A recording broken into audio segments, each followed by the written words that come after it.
तो माता पुरी राज्य करी तयाण मन श्री दत्तात्रेय तयाण मन श्री दत्तात्रेय श्री दत्तात्रेय महाराज की जय। श्री गोपाल कृष्ण महाराज की जय। श्री चक्रपाणी महाराज की जय। श्री गोविंद प्रभु महाराज की जय। भगवान श्री चक्रधर स्वामी की जय। आदरणीय प्रातस्मरणीय मम हितक्ष गुरुतुल्य पंचकृष्ण प्रबोधन समिती अखिल भारतीय पंचकृष्ण प्रबोधन समितीचे अध्यक्ष आणि आजच्या कार्यक्रमाचे अध्यक्ष, ज्यांनी गीता ही घराघरापर्यंत पोहोचवण्याचं कार्य केले, अनेक शालेय स्तरावरती महाविद्यालय स्तरावरती गीतेचा प्रसार आणि प्रचार करण्याचं महत्त्वाचं कार्य बाबांनी केलेलं आहे. एक बुलढाणा निवासी मोठे बाबाजी, मंचावर उपस्थित असलेले दोन प्रवाचक, सूत्रसंचालन करणारे आयोजक या कार्यक्रमाचे गोविंदराज दादा देशपांडे, उपस्थित असणारे सर्व संत महंत भिक्षुक वासनिक तपस्विनी, आजचे या मार्गावर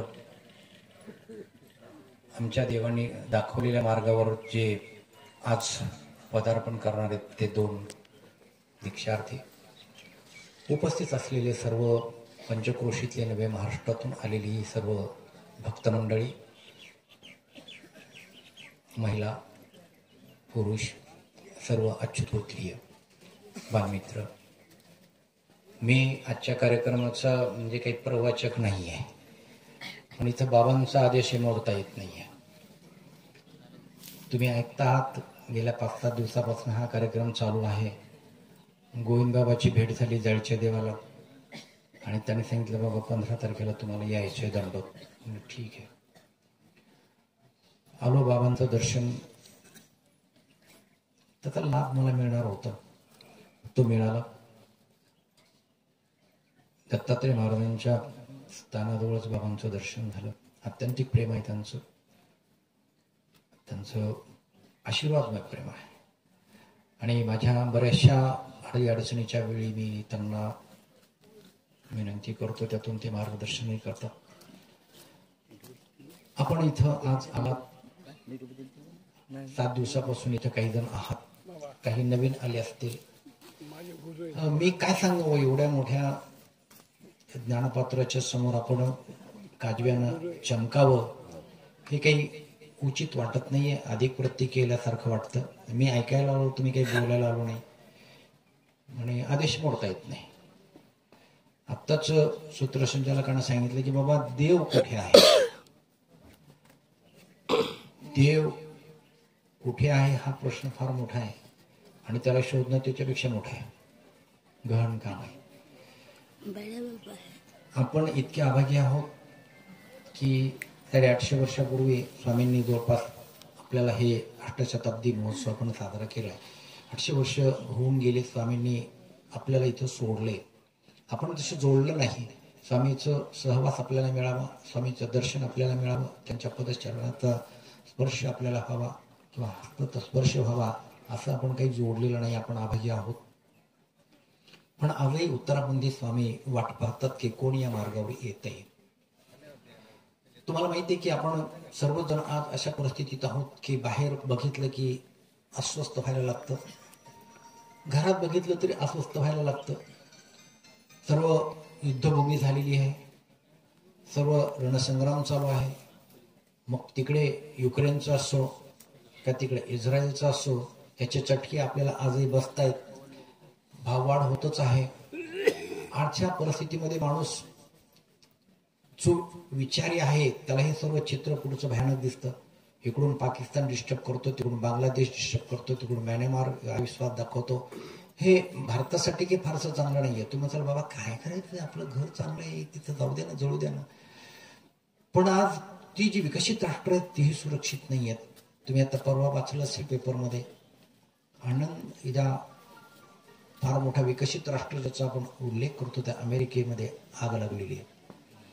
अनेक सेलिब्रिटींची घरं त्या ठिकाणी जळालेली आहेत. अब्जावधी रुपयाच्या संपत्तीचं नुकसान झालेलं आहे. त्याने फार मोठ्या कौशल्यानं आणि कौशल्यपूर्ण परिस्थितीमध्ये त्यांनी त्यांची घरं तिथं हजारो डॉलर लाखो डॉलर खर्च करून बांधलेली आहेत. ती जळत आहेत. तो विकसित देश आहे पण समाधान तिथं मिळत नाहीये. का मिळत नाहीये? कारण आमच्या देवाने जे सांगितलंय ही कर्मभूमी आहे. महाराष्ट्र ही संतांची आहे. ही सात्विक भूमी आहे. आणि आज इथं जी सात्विकता आहे ती अख्ख्या देशातही नाही आहे. ही वास्तविकता आहे. कारण स्वामींच्या पदस्पर्शाने ही महाराष्ट्राची भूमी पावन झालेली आहे. दत्तात्रय महाराजांच्या इथलच्या रोजच्या माहूरच्या या मुक्कामामुळे हा परिसरही पवित्र झालेला आहे 12 कोसांचा. आपण सुदैवात की या परिसरामध्ये तुमचं वास्तव्य आहे आणि आपल्याला स्वामींच्या पदस्पर्शाने पवित्र केलेल्या स्थानांचे दर्शन करण्याचा योग येतो. आम्हाला जवळ आहे, नांदेड आहे. गोदावरीचा काठ देवाने अगदी पुनीत केलेला आहे. 1650 तीर्थ आपण म्हणतो. ह्या सर्व तीर्थांना त्याच्यातले 80% तीर्थ ह्या गोदावरीच्या परिसरातच आहेत, गोदावरीच्या काठावरती आहे. आज इथं जो कार्यक्रम आयोजित केलाय, आता मी येता येतात ऐकली 2 नावं, आता ते नावं पण माझ्या लक्षात नाही आहेत, पण रोजच हे अनुसरण घडतंय. हे ऐकून खूप आनंद वाटला. शेषराव पाटील आले का? दळवी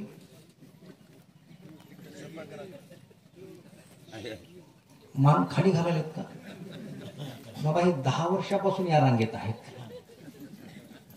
आणि मागच्या वेळी त्यांना सांगितलं होतं तुम्ही जर आता टाळलं तर मी तुमच्या मुंडक्यावर पाय देऊन काढून घेईल शेंडी. तुम्ही साक्षीदार आहात सर्व. म्हणजे आता ती मर्यादा सगळी संपली. आणि मी बाबांना साक्षी ठेवून सांगतो, तुम्ही जर आता या कार्यक्रमात नाही अनुसरला तर तुम्हाला दीक्षा घडणार नाही.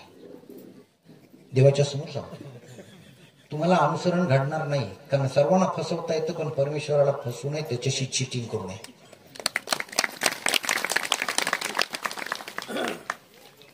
7 वर्ष झाले त्यांच्या मोठ्या भावाने अनुसरण घेतलं. हे त्याच्या अगोदर 3 वर्षापासून इथं आहे. आणि जितका आपण कार्यकाल जास्त घालू तितकं आपल्याला कठीणत्व येत जातं. काही फरक पडत नाहीये. तुमच्या असण्यानं नसण्यानं तुमच्या कुटुंबाला काही फरक पडत नाहीये. आणि चरित्र आपण पाहिलेले, देवाजवळूनही नेलेले आणि नंतर ते घडलेलं आहे. किती दुःख झालं. नंतर ती बाईने सांगितलं ठीक आहे घेऊन जा बाबा चल. ते भांडून नेलं देवाजवळून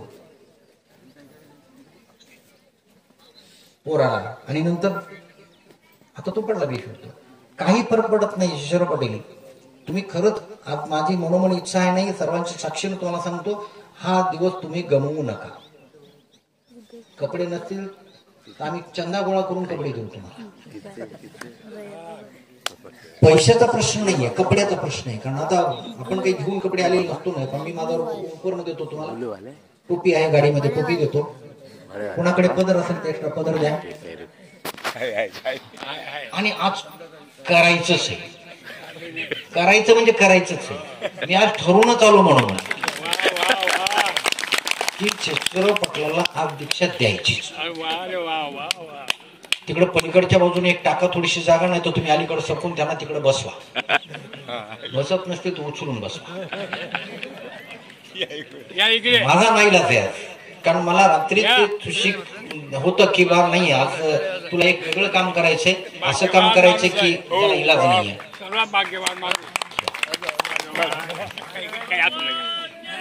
चक्रधर स्वामी की जय.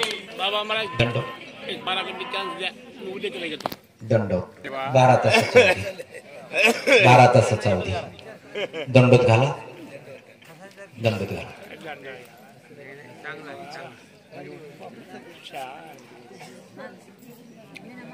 माझा नाही इलाज होता. कारण ही सगळी आमच्या गुरुबांची लेकरे. यांच्या आजोबापासून गुरुजींनी सांभाळले. अत्यंतिक प्रेम होतं गुरुजींचं. यांचा मला अत्यंत नपाळता होता. गुरुजींच्या आज्ञेप्रमाणे तो पाळता झाला. खूप धार्मिक कुटुंब आहे, सालस आहेत सगळी माणसं, आणि ती वाया जाऊ नये अशी माझी मनापासूनची इच्छा आहे. कारण जीवनाचं काही खरं नाही. 60 लाख वर्षाची नरक तर चुकतील, चौकडी तर चुकेल, मार्गावर मार्गस्थ तर होतील.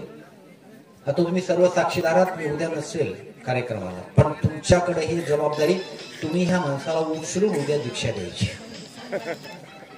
कुठं पळून गेला तर धरू नका. आणि हे काम भीमराव पाटलाकडे सोपून देतो. सशक्त माणूस अवघड असले की तिथं सशक्त माणूस लागतो, बरं का पाटील. आता ही जबाबदारी तुमची.